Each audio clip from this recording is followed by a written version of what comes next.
Hi, today on the show, I would like to welcome Laura Cruz. She's a coach and a mentor. She's the podcast host of Your Dreamer Mind. She's a keynote speaker, and she is the author of a newly published book, Dream It and Do It. And I am very excited for this conversation today because we align on a lot of levels.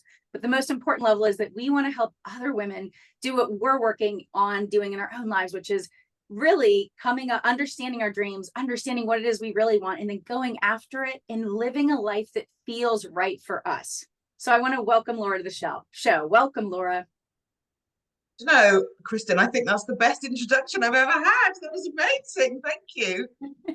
Well, thank you. I'm really excited for this conversation. And I think that, our listeners are going to get so much out of it because I think both of us, like so many people and so many women, are on a journey. And of course, while we've done a lot of the work to realize our dreams, it's a ongoing and it's a continuous process and iteration. And so what I love is we've both been through our own paths and journeys, but I think we're going to have so many shared connection points or intersections that it's going to be a really valuable conversation. And what I would love to start off with doing is let the listeners know a little bit more about you. Can you tell us a little bit about your backstory and then what you're up to now? Okay, so I've got 3 kids. I'm married and remarried. So I was my first marriage ended about 10 years ago, and I guess probably that for me was the start of deciding that I wanted something different for my life. So at 38, becoming a single mum to 3 kids, my decision, but still a painful decision, and deciding, okay, so I'm going to leave that and I'm going to start again. And if I start again, what would I like that life to look like? And, that's a hard decision. I will say I'm not advocating getting divorced. That's not what I'm saying. You don't have to do that to follow your dream. But that was probably the start point for me to start thinking about, okay, so I can do something different. I've chosen something different. What will that be? And it took time to come to that. But I guess 4 years ago, I had a moment where I was thinking about the job that I was in at the time and a job that I loved and a company, great company I worked for. I was the head of learning and development. I'm not sure if that you have that kind of title in America, but head of learning and development for a really successful entrepreneurial pub company. And it was great, very sociable, fun, lots of freedom in my role. It was absolutely brilliant. But I'd been there for 4 years. And when I joined, I decided I'd be there for 5. So when I got to year 4, I was like, oh, okay. So I've got a year to go. What will I do? Like, where would I want to be this time next year? And I just had this moment, Kristin, where I thought, I don't want to work for anybody else. I want to work for myself. And I honestly had never considered it before. I'd always felt that it was kind of other people. I've got friends who've got their own businesses. I know quite a lot of male friends who've got kind of like construction-based companies and stuff like that. But I'd always had this view that if you worked for yourself, it was really hard and you were never able to put it down and you couldn't go on holiday. And it was, you were always worrying about money. So I'd almost kind of always dismissed it. But once I had this thought, I want to work for myself, it was like I'd taken the lid off the box. I couldn't put the lid back on. I needed to explore it. And so from that moment, it was a year from having that kind of, epiphany, maybe, to actually leaving my job. So I had a lot to do in that year to transition over. And I left my job just as a global pandemic hit. Perfect timing. Yeah. Best laid plans and all that. But I've been working for myself for just over 3 years, and I absolutely love it. I love every bit of it. I have never once regretted it. I love just the fact that I've designed a life that fits every part of me. And I wish that I could gift that to every woman that I meet. That's why I do the work that I do, because I would like other women to feel what I feel. So good. And so true. And before we jump into some further conversation or some questions, I do want to make a point about something you said that I think is really important. You said I had never really entertained that idea. And I've talked to a lot of people, whether they're guests or people I've worked with, and they say that. So for instance, one woman that I interviewed, she was a teacher for, 20, 25 years. And she said, I never really even knew it was out there, because when I was young, I just said, I want to be a teacher. She said, but it wasn't fitting my life. You know, she had children, she wanted to be able to Yeah. travel, and she could never, as a teacher, take a trip, for instance, in October. So she said, it wasn't until I started, you know, we'll just say, opening your horizon, right? In other words, I think one of the most important things we can do in life is read books, listen to podcasts, go and be around different people. But I think when we expand what it is we think is the case about anything, right? About healthy relationships, about what kind of work can we do? What can that work look like? But I think if we open ourselves up to the possibility, right? Because that's really what all this is about, is, are we open to the possibility? Are we open to change? And it doesn't mean it has to happen today. But I think the first thing we have to be open-minded to, that maybe whatever we're sitting in, if something feels not right about it, or we know we don't want it to look, our future to look like this forever, there are possibilities, but we have to be open to going and learning about them, you know. And I think that's an important point to make.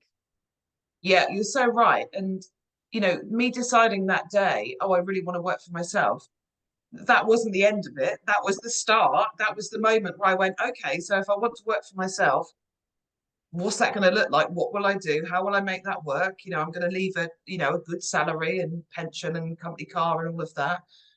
You know, how will I make that work? And that takes time. That's why I describe myself as a transition mentor, because you're not saying, yep, so it's Friday, I'm going to quit, and Monday I've got that business. It doesn't work like that. There are people that make success of it very quickly, but they are few and far between. Yeah. For the majority of us, it takes time. That's right. That's right. Absolutely. So let me just put this question to you. I know one of the things that early on you realized that you had to figure out was some questions that maybe in the past, because you were kind of in a corporate job, you were married, you had young children, you hadn't really thought about, but you started realizing you needed to understand or discover about yourself, or rediscover, who were you? What do you stand for? And what makes you happy? What can you tell us about how that came up for you, and what did you have to do in order to realize maybe I hadn't really answered those questions before? Yeah, I think so when I was married the first time, I think when I had 3 children under the age of 5, and you know, it was pretty busy, and I think I lost sight of myself. I think I was somebody's wife, a mum. I was mum, wife. I think I forgot who Laura was. And I think probably that's why that marriage ended, because I just completely lost sight of me. And I think that happens to a lot of women. And I think it's a real shame. And one of the things that I like to encourage my, you know, listeners or readers or clients to think about is, as women, we often get pushed to the bottom of the pile. And I don't think that's an intentional thing. I think sometimes we do that to ourselves. We're very good at making sure that our partner, our parents, our kids, the pets, our friends are all looked after, and we forget that there isn't much left for us. And I think sometimes as women, we feel selfish if we think about ourselves. And I would encourage your listeners to think of themselves as being self-focused. So if you're self-focused and thinking about what you want, nobody likes selfish people. We say that as a negative, don't we? Oh God, she's so selfish. But if you think about somebody and you say, oh wow, she's so self-focused, like we're like, oh, that's impressive. Selfishness is not impressive. Self-focus is really impressive. And I would encourage the listeners to think about kind of what does make them happy. What, you know, what does make them tick? What do they enjoy? Because, and obviously not everybody has kids, but when you are a mum and you're busy and you're working and, you know, whatever you're doing, maybe you're caring for elderly parents, you get so stuck in the doing that you don't ever think about, you don't look outside because you're stuck in the day to day. And I get it because it happens to us all. But if you can elevate and, like you said, think about the what if, what's the possibility, just allow yourself to even think of something different. And do you know what? The reason I say that is there's a new amazing local bookshop close to me, like an independent bookshop. And they've been selling my book. And somebody came in and it was a mum and daughter. I think the daughter was an adult. And the daughter said, oh, mum, that book looks great for you. why don't you buy it? And the mum went, oh, and she kind of, apparently she picked it up a few times and then put it down, didn't buy it. And I think it's almost because if she bought it, perhaps she felt that she was opening up something, a bit like me. I opened my box, right, and then I couldn't close it. The fear of, if I start to explore what I might want, maybe I don't want what I have now.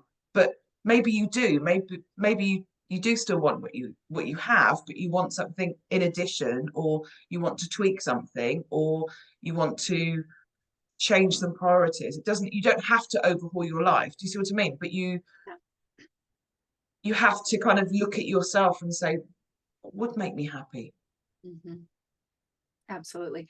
Well, yeah, and I think when we start asking questions, if we haven't been, or it's been a long time, because for so many reasons, all the reasons you said, right? Maybe we've been in a corporate world and we've been overworking. Maybe we have families, Yep, maybe both. Maybe, like you said, we're caregiving.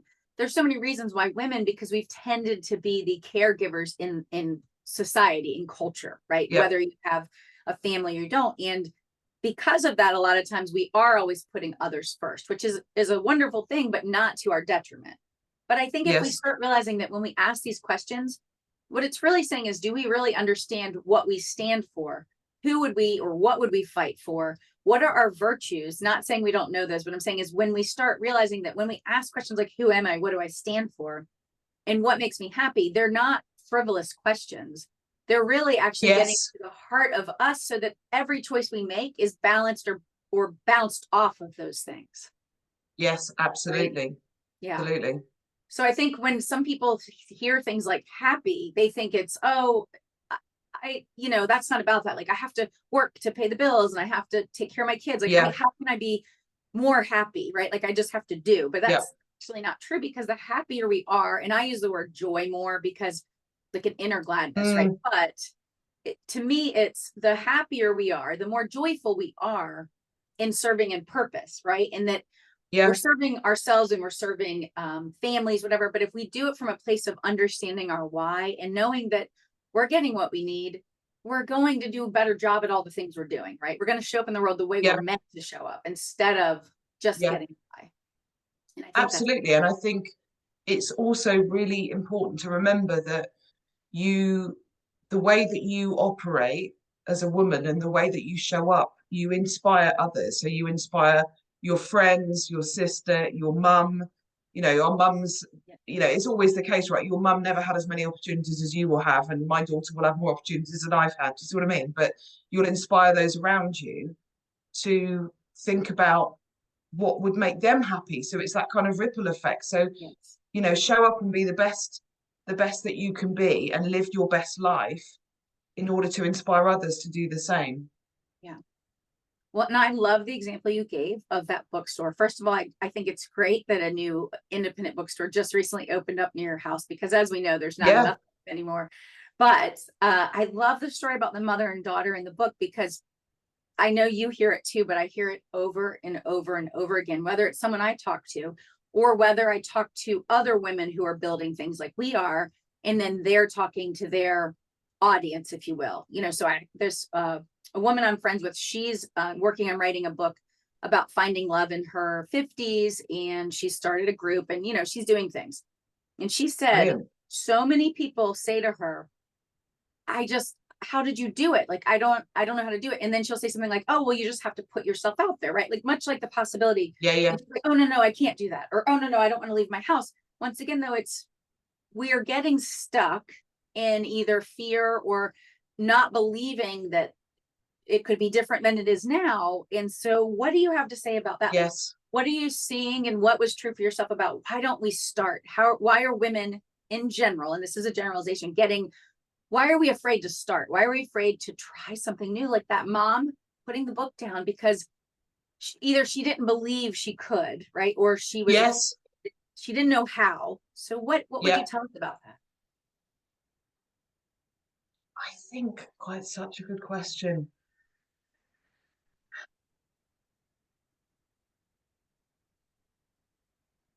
It's just I don't know. It's such a big question. I've forgotten the question. But that's okay. So, right. So what I'm saying is like God.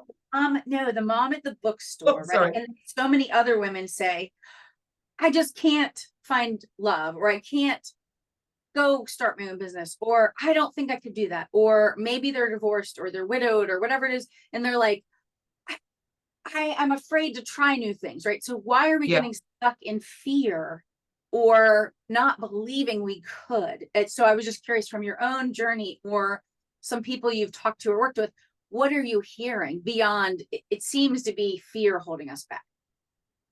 Oh, and it so often is fear. I'll give you another example. So, a friend of mine who is the thing that she's doing for her own business, which she's just set up, is what she does in her job, if that makes sense. She's going to do it freelance, and she's amazing.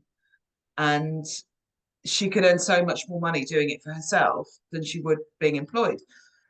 And we had this conversation, and she said, I said, "Oh, how much do you earn a month?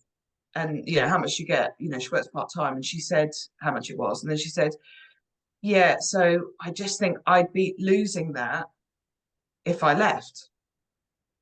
So I said, "Okay, well, what would you gain? What would you gain instead? Yeah, that's right. Because if how much could you charge for?"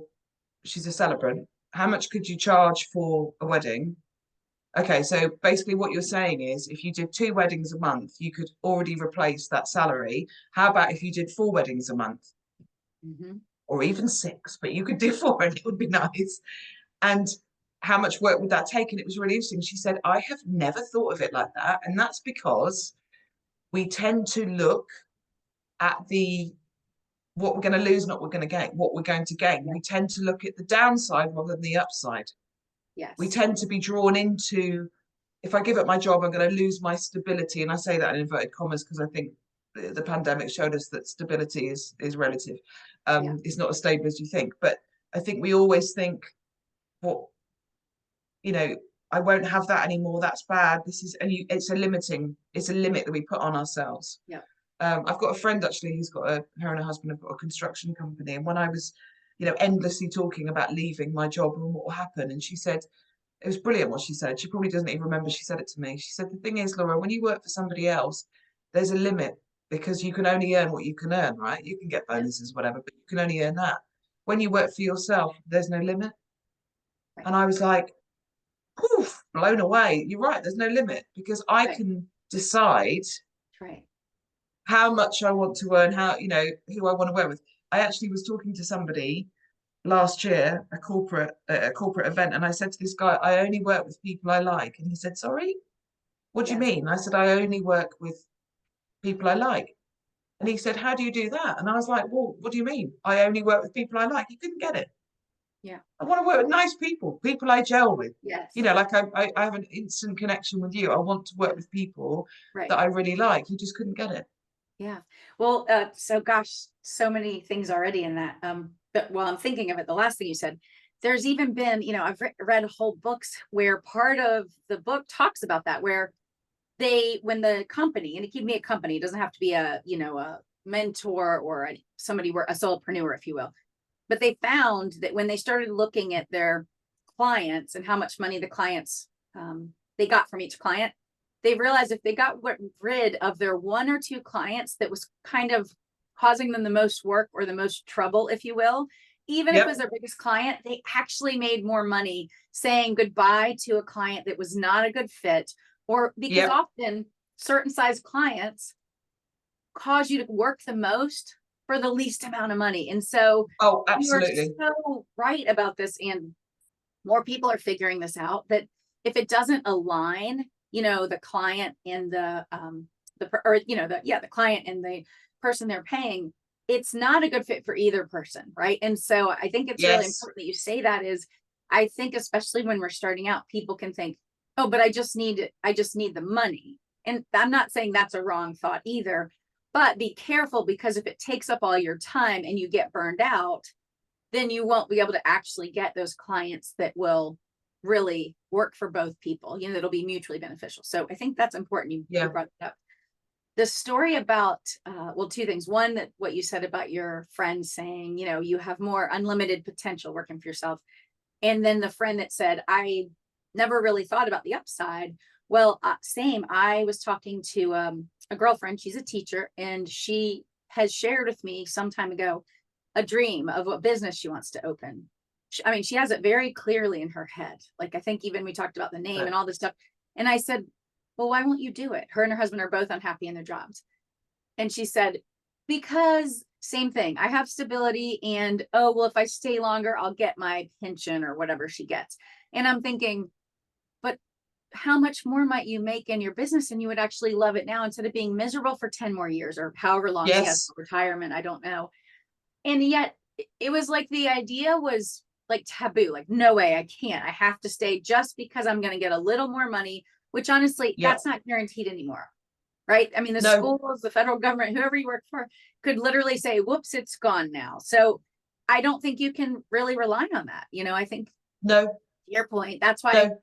people talk about diversifying, right? Having multiple ways we can make money as we build something to Yes. begin with, right? I mean, obviously we have to start somewhere, but I think it's Yes, of important to course. step Yeah. into testing our dreams, right? Step into it at Yeah. least a tiny way. Yeah. I think also we get, so I think there's fear of looking at the downside, but we also get really bogged down with what, and again, inverted commas, what people will say, or if it will fail, or what will people think of me, and Yeah. or you know, I'm scared of that, and we get so worried about the opinions of people that, you know, if the people that you care about, the people you love who are in your world, of course you care about what they think, but Right. people, you know, I remember early on in my business saying to somebody, I'm worried about people. And they're saying, which people? Well, you know, people. Where are the people? And it's like, what? All people in the whole world? You worried about that? We can get so bogged down with, you know, it's fear, it's this, it's money mindset, it's imposter syndrome, it's confidence. I don't know how to do it. All of these things. There's so many reasons why we hold ourselves back. And the reason I wrote the book is because I wanted to kind of put me in somebody's pocket. You know, they buy the book and they go, actually, if I follow this process through, I could do that too. I could do that. It isn't other people who set up their own business. It's not other people who follow their dreams. It's me. It's me too. Right. Absolutely. Well, yeah. And I think that's really the trick is if we can be a little more open, you know, see, even if we don't see the vision or we don't have the full vision yet, like if we're curious about something, right? And I think that's key, right? Is one of the things they've Yeah. shown is people need to be curious. If you're a curious Yes. thinker about anything, all things in life, eventually that leads us to new ideas, or it leads us to maybe I want to learn more about this thing, or maybe we have a hobby that we love doing, but we've never thought it could be anything to make money, and not to say it has to be. But Yeah. often there's a connection point there, right? It's something that would Yeah. fit with how we could make money. But if we just get curious, we get to Yeah. test things, much like a hypothesis. We don't have to have it all figured out. Just like when you said, hi, I want to work for myself. You didn't know. And I'm guessing it took you some iterating to come to doing exactly, Yeah. working with people exactly how you are now. Absolutely. It probably, you know, I was pretty vague at the start because I think when you first start in business, it obviously depends what sort of business you're, you know, probably service based rather than product based. But I was like, oh, you know, I want to appeal to everybody, and obviously that, you know, the wider you are, you appeal to nobody because Yeah. you're really muddled and you don't have a clear message. But that's a having the confidence to say, okay, I'm going to hone in on this thing. So I was pretty vague. It took me some time, but when you are starting on that journey, it's okay to do that. It's not like when you work for somebody and they're holding you to a standard and they're doing a review and saying an appraisal and saying you got that wrong. You know, you can work it out. And there's nobody saying, oh God, I can't believe you did that. And if Right. that person is saying that, well, they're no friend of yours, are they? Your Right. friends are there to support you. So it's okay to try stuff, test it, see what works. Right. The one thing I always say is if you're going to work for yourself, make sure that you're doing something you really love. So what you just said about hobbies or something like that, you know, that's what I talk about in the book. What do you love to do? What do you love to spend time doing? Because when you work for yourself, you're gonna have to do that same thing day in, day out. So make sure it's something you really do enjoy and you could keep repeating. That's right. Well, yeah. And just speaking from my own experience, I started this podcast, let's see, was it, or what are we in May? About 2 years ago. And Okay. then I started another one last year, but a more niched one. But let me say this, I have iterated continuously, like the overall concept is the Yeah. same. I've gone more from, the idea of what it is, building a life you love, and how do we do that? So much like stepping into the possibility, stepping into following your dreams. That's always been the overall focus. But then I've tested other things. When I went through one program, then they're like, oh, well, you have all this background in online marketing and SEO. And so I played with more going in that direction. And I sat on it for a while, but yes, I'm good at that. But I realized my heart doesn't want to do that day in and day out. And so Yes. I've had to iterate. I've tested things. I've tried things.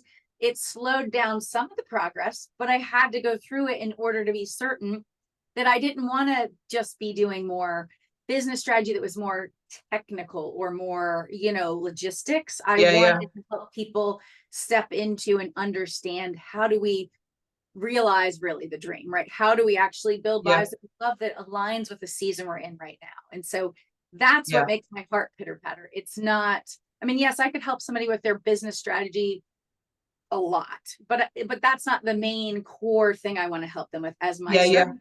So I've had to keep iterating as well, and Yeah. testing things, and that's okay. Now, sometimes it can be hard to do that because you want to know the answer, right? You want to know for sure, Yes. but it's only through trying things or coaching people or mentoring them and go, oh, I loved this over here and they really got it. And this was okay, but maybe this isn't it. And that's okay, but that's Yeah. how we, Yeah. you know, Yeah, and it really was, it's an overused phrase, but it was a journey for me to get to the bit I wanted to. And I resisted talking about women going into business. And probably a lot of that was imposter syndrome, where I thought, who am I to talk to women about going into business? right. Who am I to do that? And then I had a bit of a like, come on, of Yeah. course, why, instead of saying, why couldn't it be me? Right. Like the same question. Well, it couldn't be me. It could be you. Like, why couldn't it be you? And actually, that is where I'm honestly believe that's what I'm destined to do, to help women to realize their potential, to create that life they've dreamed of, Yep. that life in that business. And the reason the business has got to be in there, because I believe the only way to have the 4 Fs, which is what I focus my life and my work on, freedom, flow, fulfillment, and fun. You only get that when you work for yourself. Right. Even if you've got the best boss in the world, you only get it when you work for yourself, because then you get to choose who you work with, when you work, how you work, what work you do on your terms. Absolutely. Absolutely. Yeah. And so what might you want to share with us? I know your book, you kind of have it set up into 6 steps, but is there any of that you maybe want to share, just sort of highlights or jumping off points or tips with the audience about how do we start, dreaming it and then moving towards that?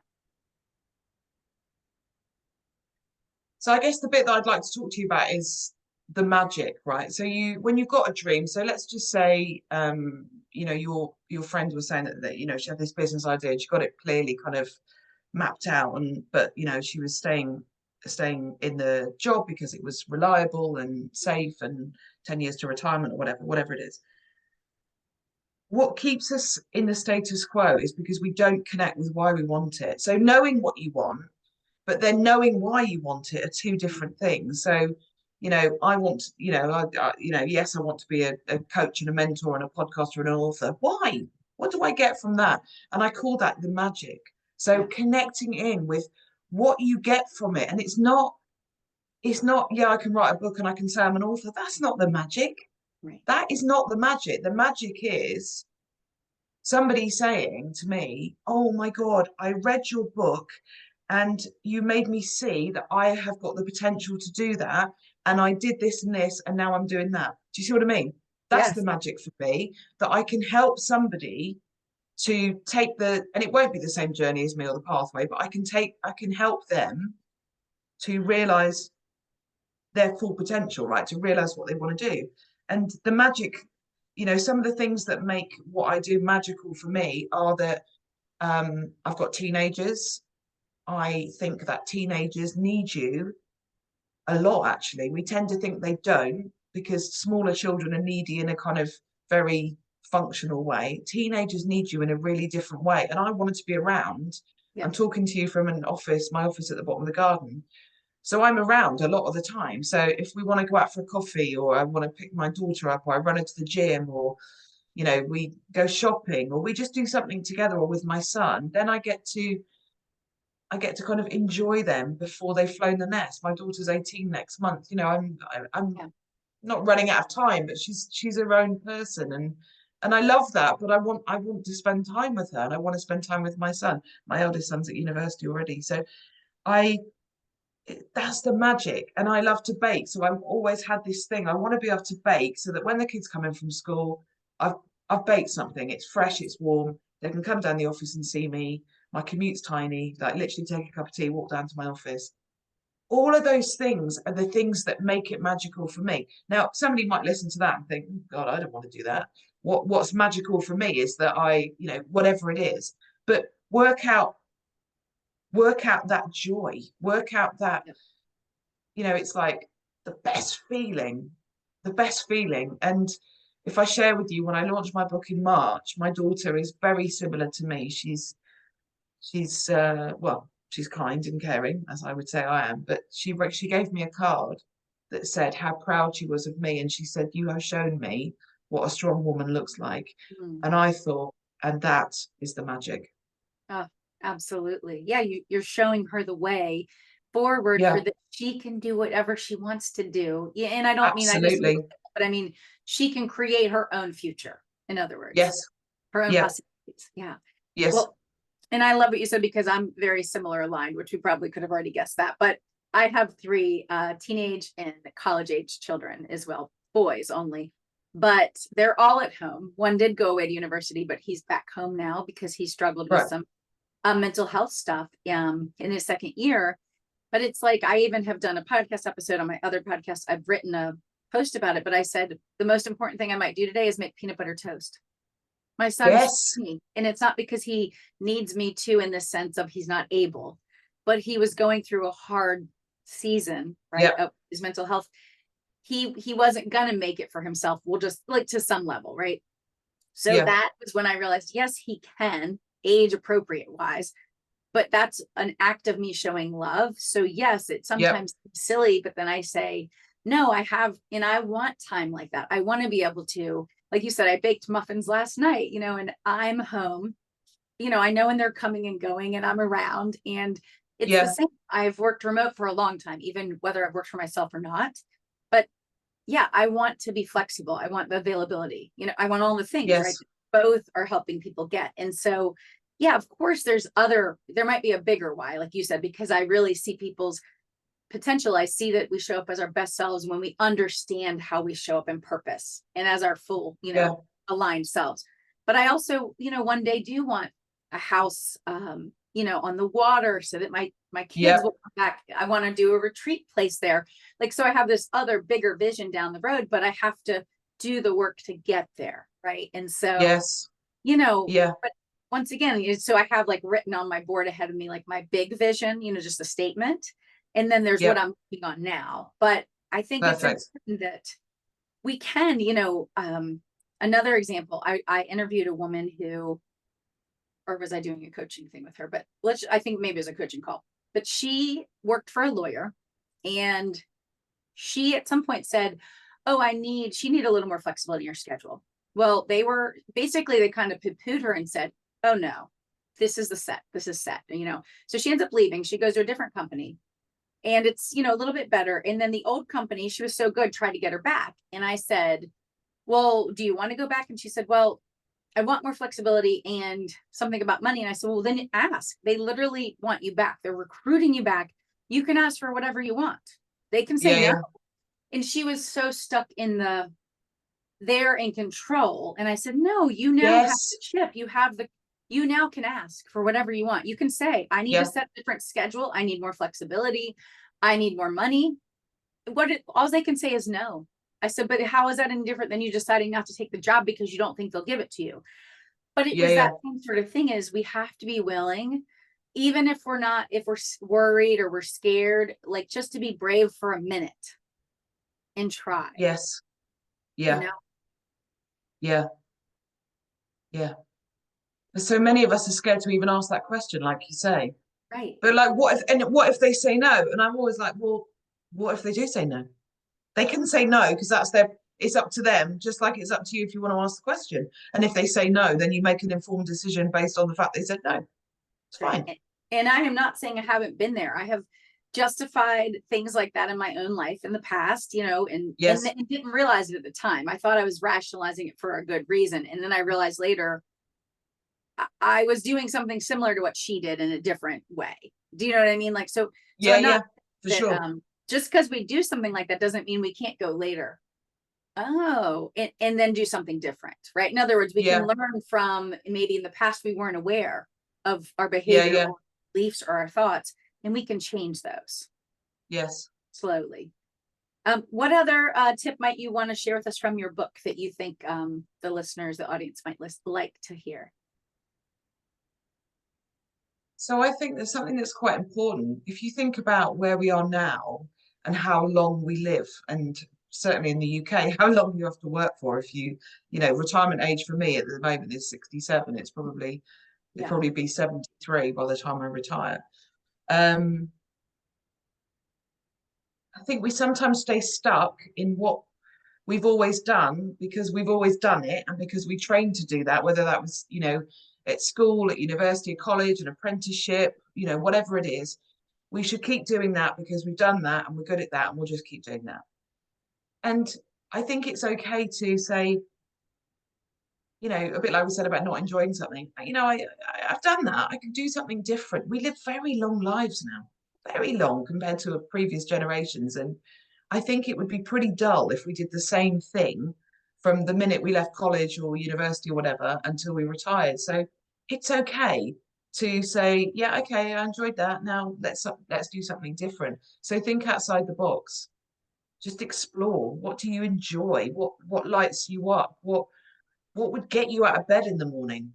Yeah, absolutely. I mean, I literally have shifted some of my focus. I was mentioning this earlier to telling people you have to follow the joy, tap into your Yeah, delight. Like those are just like the things that are hobbies. What are the things that you're drawn to because they're not by mistake, right? Like what I like yeah, is going to be slightly different than what you like and what my friend likes. And what I try to tell people is if you follow that and you're open and you're curious, it's going to lead you to something else because I yeah, kept having people over the last couple of years try to push me back into, like I said, online marketing and tech.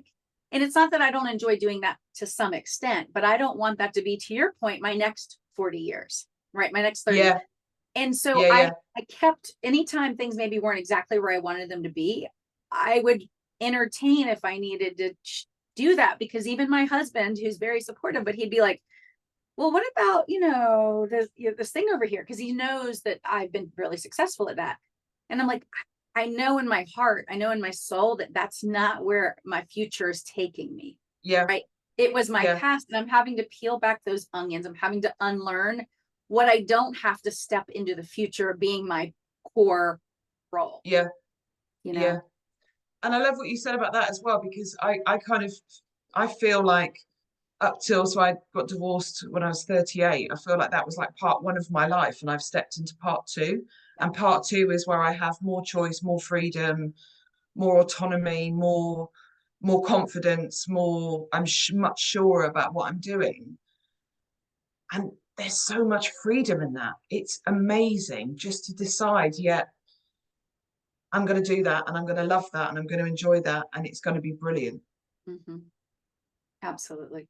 Yeah. And, the good news is there's a lot more women that are showing up in the world. They're speaking up and they're sharing their stories and their voices, on platforms like this, right? Podcasting, in books.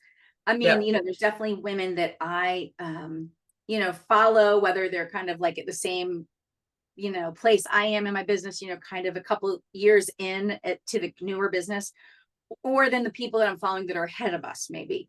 yeah, And yeah, I love it. I love them talking about sort of that they're showing up, they're figuring out the income. Some of them are already at the level of knocking out of the park, millions and millions of yeah, dollars. And, yeah, and so yeah, to your point is that's all what we need to do more of, right? Is the more we share these stories, the more that people see whoa, I can do that too. And then the daughters see, or the sons. I mean, I only have Yes. sons, but Yeah, then yeah, we've changed the world by the conversation changing.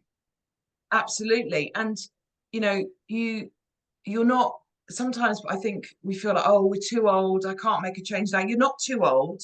You know, we get worried about our age, get worried about like how much time we've got left. It sounds really morbid, but you know, like, and we get all bogged down with it's not the right time. Maybe I'll wait until I've lost some weight, or weight's I think Right. quite a big thing, and nothing about weight, but I'll wait till that, or I'll wait till that, Right. or I'll wait till that. And do you know what? The right time to start thinking about what you want is the day that you decide to start thinking about it. So you're not behind, it's not too late. You haven't missed the boat. You haven't, you know, wasted years. The right time to start is the day that you say, okay, now I'm going to get really self-focused and I'm going to think about me for a bit. Yeah. That's the start of it. And it doesn't matter how old you are, what Mhm. position you're in, doesn't matter any of those things. It just matters that you start. Absolutely. Yeah, my mom's about to turn 80. I mean, both my parents are still living. They're both remarried.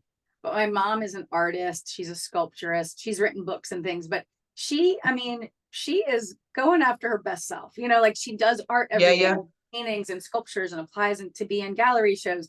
But my point is she seems super young because she's doing what she loves and she's yes, exploring continuously, like, oh, I want to try a different type of painting. Well, here we go, right? Like, but it's because most of us, I get sometimes genetics, or we end up with a diagnosis, but if we're actually following our joy, we're following the things that we just like, right? We're just made that way. It makes us, we stay younger. I mean, yeah, obviously yeah, relationships and things too, but honestly, so it's actually going to let you live and probably do something you enjoy a lot longer if you step into it, instead of just yeah, working, yeah. doing a job where you clock in and clock out. Yeah. And I definitely think that since I was a single mum, I'm definitely a calmer, happier person. Mhm. And then, you know, as my husband and I have been together a long time, but you know, as we've lived together and you know, we've brought our families together and as I've been in my business, I'm just a nicer person to be around because Yeah, I'm happier, because I'm right. not so stressed. That's right. Like I'm not, you know, I don't think I was a horrible person before, but I'm as less shouty now because I don't have those kind of external pressures which made me like, come on, you know, impatient about stuff, particularly Yes. when my youngest was small. You know, he'd Mhm. be trying to tell me something, mummy, mummy, and I was like, come on, I'm busy. I That's don't have right. that now. Yeah, and I actually, I definitely share about that often, which is I have definitely come to realize that most of us are living at a pace that is not realistic. And if you're faith based, I don't think it's the way we were designed to live. I think this whole overscheduled, over busy, overbooked living, the reason we're so praised, frazzled, stressed out, sick, whatever you want to call it, is because we're fitting more into a day than is supposed to like really be in a whole week. Right. And so Yeah, to your point, when we work for ourselves, especially women, and because sometimes I get it, maybe a woman still has that, like, I'm going to take on the world. And sometimes men, definitely can have that. But I think as you get to hit 35, 40, 45, 50 and beyond, you start realizing maybe your priorities are different. Yes, you would like to make money, you want yes, to make a living, but I'd rather have a day that feels good to me and that I can yeah, do the things I want to do without feeling those feelings like exhausted or overwhelmed or stressed out. To your point, I'm a way more enjoyable person too. And I was pretty okay then, but my level of stress, tension is so much better. yeah, yeah, yeah, Yeah. definitely. And I've been noticing about myself. You know, I was a very sociable person before. I'm still very sociable, but I socialize in a different way. So Mhm. when I was employed by, you know, when I worked in corporate, I actually did a post about this today on my socials. I really felt the need to kind of let my hair down at the weekend because, you know, I was pretty tired and I worked hard all week. And I don't feel that now. And I was like, why is that? And I realized it's because I don't have those like kind of big shifts in mood or anything because actually my life is I socialize with business friends. I've got quite a relaxed life. So I don't need to kind of let my hair down because I'm really relaxed anyway. I Yeah. mean, I'm super stressed this week because I'm doing a big show in London and I'm honestly, it's just pushing me outside of my comfort zone. Yeah. But aside from that, it's very rare because actually I'm just quite chilled and relaxed. So I don't feel the need to kind of, I just enjoy what I'm doing without that, the big highs and lows. I'm just kind of fairly level. Mm, yeah, absolutely. And right, there's going to be moments and times where we have some big event happening, or we have a deadline, right, for maybe finishing a book, or and that's to be expected. The point is we don't want to live where it's a constant elevation of stress, right? Like every Yeah, second yeah, is that we want it to, feel like you said, feel like it, we can maintain this, right? This yeah. level of how we're living. So, okay, so as we wrap it up, is any last just bit of encouragement you want to share before we go? Well, the title of my book is Dream It and Do It. And I say this to all my clients, and I say it often in my posts and on my podcast. Believe in yourself. Believe that if you dream it, you can do it. Mhm. Because you honestly can. So if there's something that, perhaps it's been niggling away at you, there's something that you dream of doing. Perhaps you haven't shared it with anybody, and you haven't shared it because you were worried what people would say. So explore on your own, because I think sometimes if we share it too soon, people go, oh, why do you want to do that? And oh, all right then, and we forget about it. But start to explore that and start to ask yourself some questions, do some self-coaching, buy the book, but think about, you know allowing yourself to believe that if you dream it, you can do it, because you absolutely can. But the first step is even allowing yourself to kind of open up your thoughts. Absolutely. So, Laura, how can people connect with you online and learn more about your book and your podcast and your course and all those good things? So you can find me on Instagram. I'm at the Dream Transition Mentor, or you can look at my website. It's lauracruise.com, cruise as in Tom, lauracruise.com. Laura, thank you so much for being with us today. I think it was just a great, uplifting conversation. I think there's lots of tidbits, and I think there's just so much that we can all see ourselves in the stories that we were sharing. And maybe that'll help with us all, being a little more open to the possibilities, a little more open to just exploring and getting curious about our lives, where they're at and where we want them to go into the future. So thank you for being with us. Thank you. I've loved it.